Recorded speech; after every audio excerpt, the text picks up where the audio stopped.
Hey everybody, we're here in New Philadelphia, Ohio with Jason Johnson and his Gemini Industrial, this really awesome manufacturing facility here. They do all sorts of things, water jetting, 3D printing, huge 3D printing, and they do all sorts of really cool things as a company.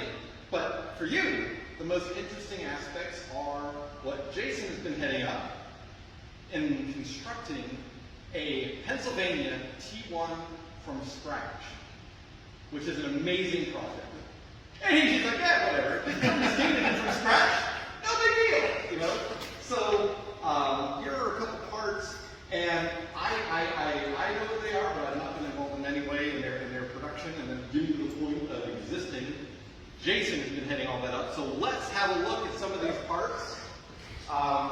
The first is the prow, the front end of the engine, and take it away. Oh, it's gorgeous. It is. Vanilla like your best vanilla like. Actually made out of all aircraft grade aluminum. We actually built it here at Gemini. And as a point of interest, the original one, there's a lot of aluminum that the Pennsy incorporated into the T1, so that's the original material. Correct. They switched to aluminum to reduce the weight by 10,000 pounds. Now this thing weighs 950,000 pounds.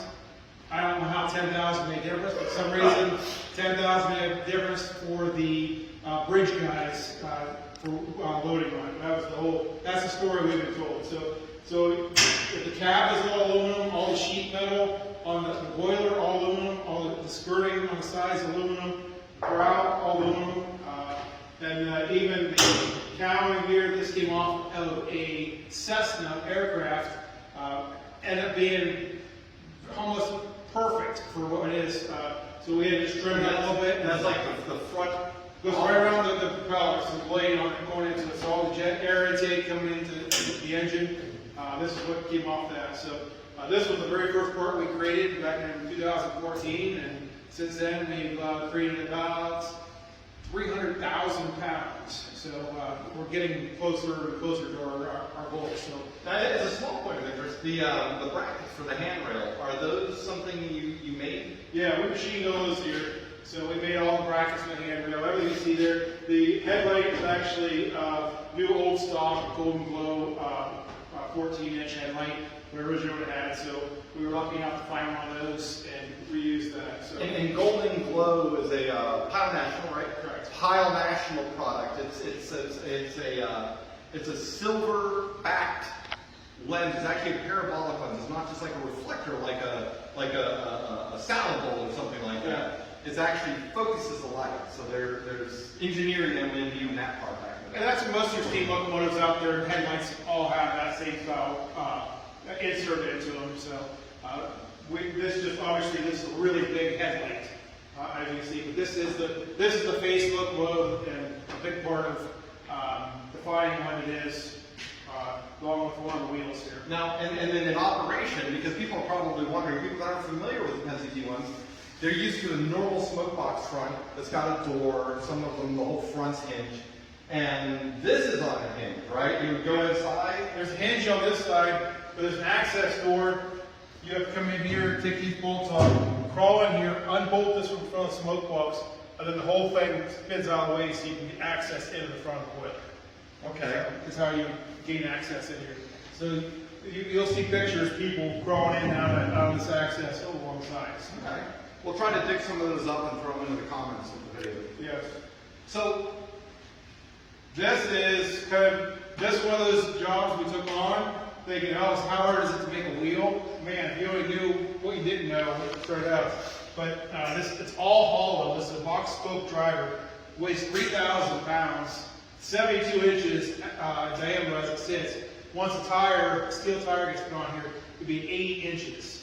Around. So yes, and keep that distance, or keep that diameter in mind for anybody that's already thinking something about masks, social distancing going on. Yes, how big this is on there. So we always like to show that you have counterbalance on here, and your rods, your side rods be mounted on here. Right, and counterbalance for those that are unfamiliar, you see the counterweights on a steam locomotive driving wheel.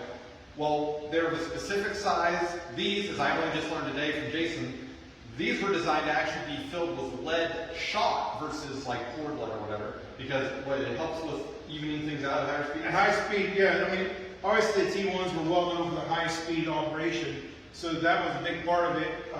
So these would actually self-adjust and balance themselves as it went down the rail. So made it smoother ride for the engine crew, and it was easier on the mechanical equipment, on the rods, bearings. This had all roller bearings on it, so it lessened the pounding on those. And yeah, so let's move on and take a look at some of the other parts of the T1 they have in production. Okay, so here we are in the water jet department of Gemini, and behind me is one of the outer wrapper side sheets for the T1, having all of the stable holes put in it. And Jason knows more of the details, so he'll explain more. As you can see, we're using water and a garment material to put the holes in. It saves a lot of time from drilling, and it's exactly precise. Every hole is right where it needs to be. You can't mess it up on here. The metal is 5/8 of an inch thick, and there's 510 stable holes in this section we got on here. Each one being this size of a 1 inch diameter we're going through. And then they'll get reamed out and a bolt put into it and welded in during construction process. Great, so the next part is really cool. Okay, so here we have the back head. That's the very rear sheet of the boiler that was fabricated here in Gemini by Jason and some people that came in to help out from the steamboat from out of the world. The upper part was formed on a die that Jason designed and built. And then the rest of it, well, I don't really know. I wasn't here. So, well, like the rest of it, all this is cut on the water jet, cut all the holes out, and then we put on a breast brake and bent the corners around. And then now we've got it all formed up. All the welds are prepped on here, and then it'll be sent over to where the rest of our boiler, they have the balance of the welding done on it. So, we will be adding this to our mud ring, which goes around the foundation ring and goes on the bottom, along with the side sheets you saw a minute ago being cut on the water jet. Those go on the sides, and then we have the top of this as well to make it up to a little firebox.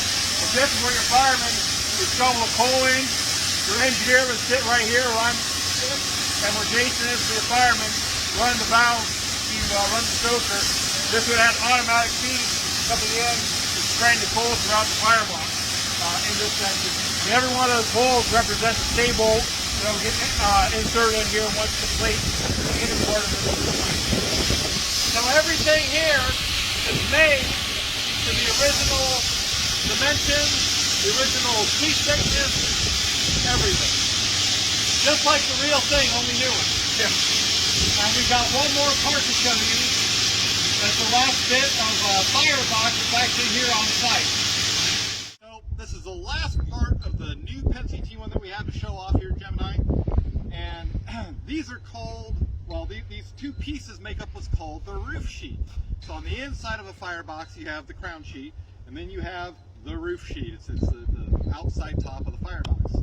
And for anybody that's familiar with the 1361 Pennsylvania engine, well, in Altoona, Pennsylvania, the Pennsylvania Railroad had a habit of, well, wanting to reduce weight and whatever else. So they built these these roof sheets out of material that was a little bit too thin for the manner in which they were constructed.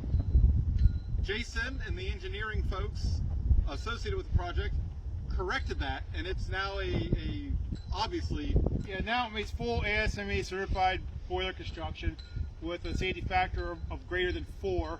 So technically the boiler pressure at 300 psi of this boiler, this could exceed 1,200 pounds per square inch and still be okay and hold together. So we have no intention of testing that. We'll stick with the 300 pounds as designed and run it. But yeah, so this will get a bunch of holes put into it. But together, these will go end to end, and obviously right now they're upside down, so they'll be turned the other way up to be the roof of the T1. We'll be mounting these shortly to the boiler or to the firebox. To the back head you just saw, we'll get that far end. We'll get mounted to that. And this end and that far end get welded together, This one was 20 feet overall is how big that firebox with combustion chamber is. So. Right, and for context, for that we just showed you the back head, and you flip this over, and you see this profile, it butts right up against the back head and gets welded together. That's correct. So, and then we'll get a whole bunch of holes drilled in it for the stay bolts, and it'll get a bunch of other holes drilled in it for different applications, such as your turrets, and I believe even the whistles mounted on this part. Everybody's sort of about that. So, what whistle will it wear? yeah, well, and it will, and it will wear an original Pennsy T1 whistle, Which is awesome. Yes. So yeah, so that's what's been going on there. The boiler barrel, the round portion ahead of the firebox is done, right? Yeah, everything's done. The lower combustion chamber is completed. So basically, what we're building here will mate up to that in St. Louis at our boiler contractor. They will do the final fit up of everything, do final weld out of everything, the X-ray every one of the welds, and then the whole thing goes into a large oven, and then it's stress relieved in that oven, and basically makes it all one continuous piece. That way, the metal won't be able to see the weld seams within itself at that stage of the game. Completely homogeneous. That's right. So, and people all the time in the United States, for those that are in other countries, have talked about for years. Well, why doesn't somebody build a new engine? Why doesn't somebody build a new engine? Not only is a new locomotive being built, but it is the largest new construction locomotive in the world since the end of the steam era, and that's a huge undertaking. And even the stuff that you've gotten done so far, with the forming of the back head, the castings, the boiler barrel, all that, it's just a monumental undertaking. It's really cool, and this thing is going to be amazing to watch it come together. So the website, T1trust.com. so T1trust.com, and the Facebook page, same thing. Yep, just search T1 Trust on the Facebook. Lots of great pictures, video, all kinds of good information, multiple times a week updated on that to let everybody know what's going on. So follow their page, and we'll see you later.